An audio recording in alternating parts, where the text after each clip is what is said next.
নমস্কার। আজকে ছানা দিয়ে একটা ছানার কোপ্তা বানাবো, কিন্তু সব সময় তো সব রকম উপকরণ সঙ্গে থাকে না, তো সেই জন্য আজকে সব উপকরণ নেই, কিন্তু তার মধ্যে আমি আমার মতন করে কোপ্তাটাকে বানাবো। তো তার জন্য জিরে গুঁড়ো, ধনে গুঁড়ো, শুকনো লঙ্কা গুঁড়ো আর একটু গরম মশলা, একটু চিনি আর একটু নুন দিয়ে এই ছানার বলগুলোকে বানিয়ে নিচ্ছি।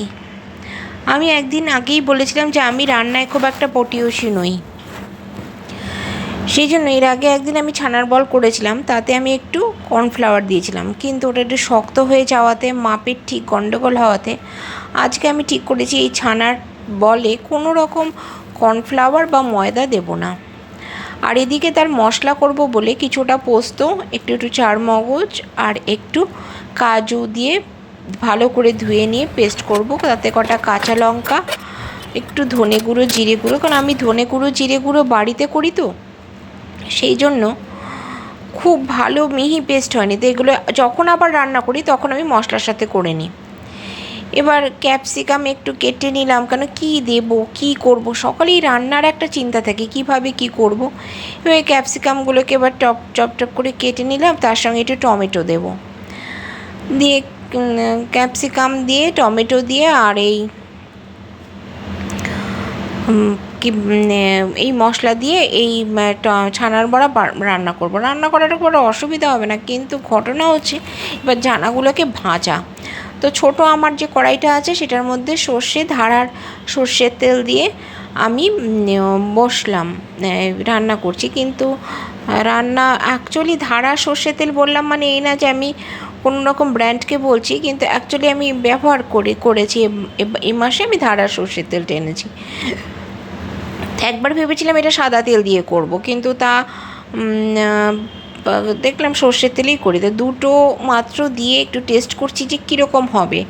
আসলে অনেকগুলো বড়া, এবার প্রথমে তো আমি সুন্দর করে করব, তারপরে আবার আমার রান্নায় ধৈর্যচ্যুতি হয়ে যায়।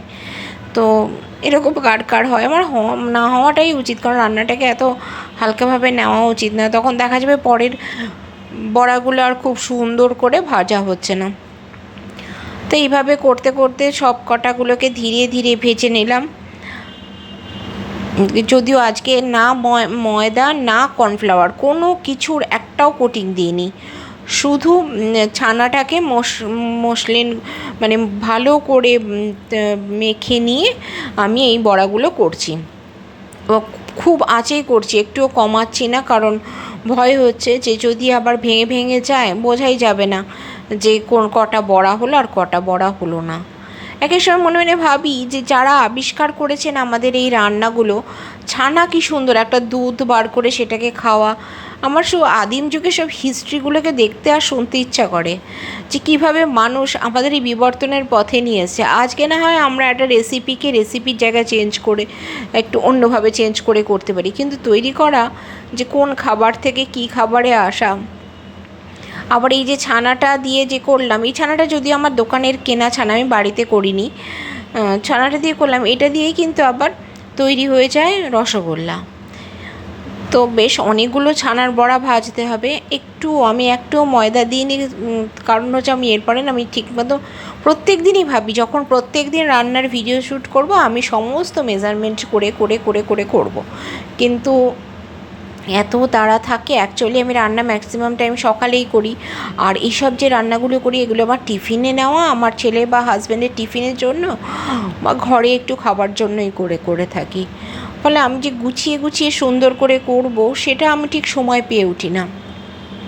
এই ভাবতে ভাবতে হয়তো একদিন আমার স্বপ্ন সফল হবে যে আমি না সুন্দর করে গুছিয়ে করব, আর আমার কিছু সাবস্ক্রাইবার বাড়বে, আমার চ্যানেলটাও একটু দাঁড়াবে, কিন্তু জানি না ঈশ্বরের কি, যা হোক কী হবে, মানে ভবিষ্যতে আমার চ্যানেল কতটা দাঁড়াবে সেটা নিয়েও আমি একটু চিন্তিত হয়ে যাচ্ছি।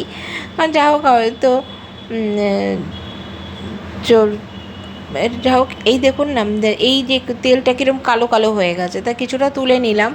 এবার ক্যাপসিকাম আর টমেটোটাকে নিজে ভেজে নিচ্ছি। আজকে এইটা খেয়েছি, খাওয়ার পরে মানে ছেলের টিফিন নেওয়ার সময়, আমার ছেলে অবশ্য কখনোই বলে না আমাকে খাবারের রান্নায় খারাপ কি ভালো, তো এটা খাবার সময় বললো খেতে ভালোই হয়েছে, এটা টেস্ট আছে।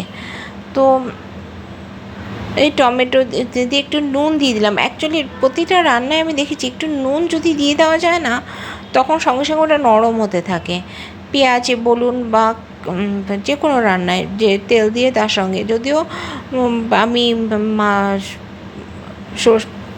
ইয়েতে নুনই দিয়েছি যখন ছানা ভাজছিলাম, তা নুন দেওয়ার পরে ভাবলাম একটু চিনিও দিয়ে দিই, কারণ একটু কালারটা আসবে, কারণ পোড়া পোড়া কালার হয়ে আছে ছানাটা ভাজার জন্য।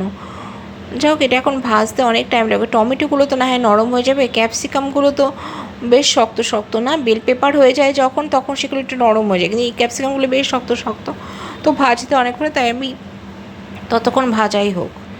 তো কিছুক্ষণ পরে দেখি যে কেমন হয়েছে, তো খুলে দেখছি, বাহ, প্রায় ভাজা হয়ে গেছে। এবার আমার মনে হচ্ছে পেস্টটা দিয়ে দেওয়া উচিত। পেস্টটা দিয়ে দিলাম, পুরো কাজু, চারমগজ, জিরে গুঁড়ো, ধনে গুঁড়ো, আর এর উপরে একটু আদাও দিতে হবে। আদাটা আমি পাশে রেখেছি, পুরোটা এবার মশলাটা দিয়ে দিই, তারপরে এবার আদাটা দিয়ে দেবো।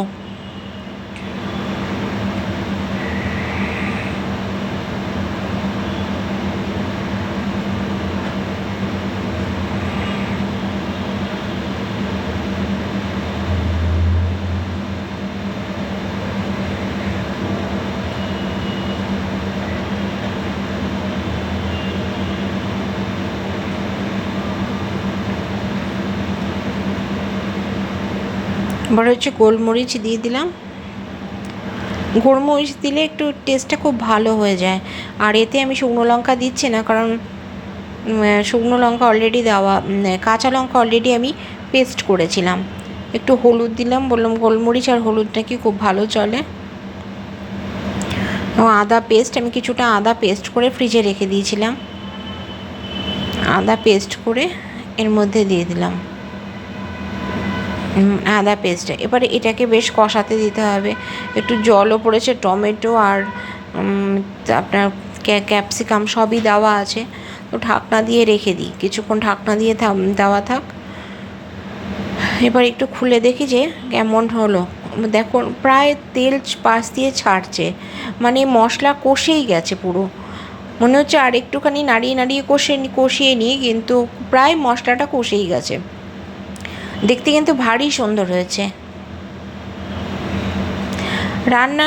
রান্না নিজের মতো নিজের বুদ্ধিতে করা। আমি অনেক সময় চিন্তা করছিলাম যে সত্যি কি উচিত হবে ক্যাপসিকামের সাথে এগুলো দিয়ে দিই, এই মশলাগুলো। দেখলাম দিয়েই দিই। আজকে নিরামিষ দিন, সোমবার, বাবার বার, আর সবাই নিরামিষ খাবে, যে জন্য অন্য কিছু তো দেওয়া যাবে না, সেই জন্য নিরামিষভাবে আমি করতে থাকলাম।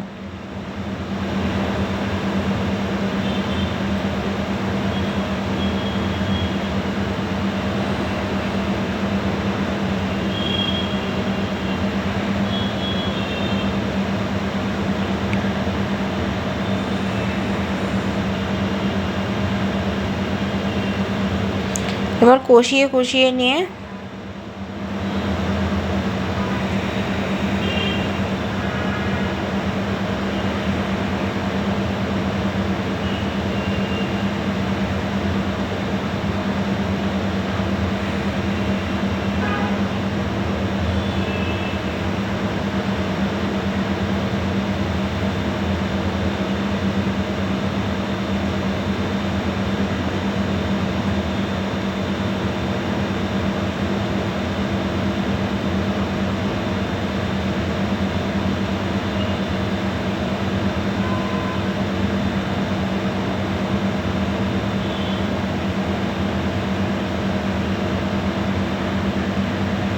এই যে প্রায় তেল বেরিয়ে এসছে, দেখা যাচ্ছে প্রায় তেল বেরিয়ে এসছে। এবার ছানাগুলো, এবার একটু জল দিয়ে মনে হচ্ছে ছানার বলগুলোকে দিয়ে দেওয়াই ভালো হবে। দেখুন প্রায় তেল বেরিয়ে এসছে, এই সময় টেস্টটা খুব ভালো হয়। প্রায় কষেও গেছে।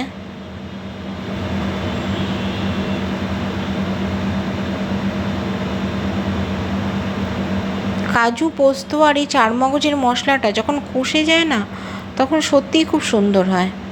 এবার অল্প একটু জল দিয়ে দিলাম, কারণ এই রান্নাটা আমি মাখাই করবো ভাবছি, যে কোনো বিশেষ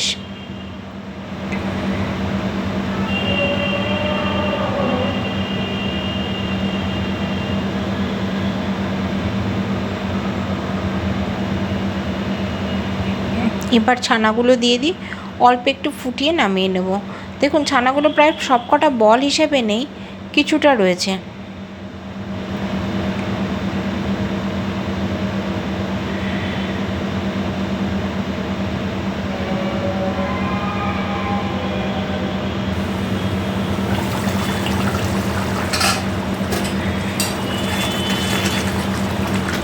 প্রায় হয়ে গেছে, এবার আমি গ্যাসটাকে অফ করে দিই।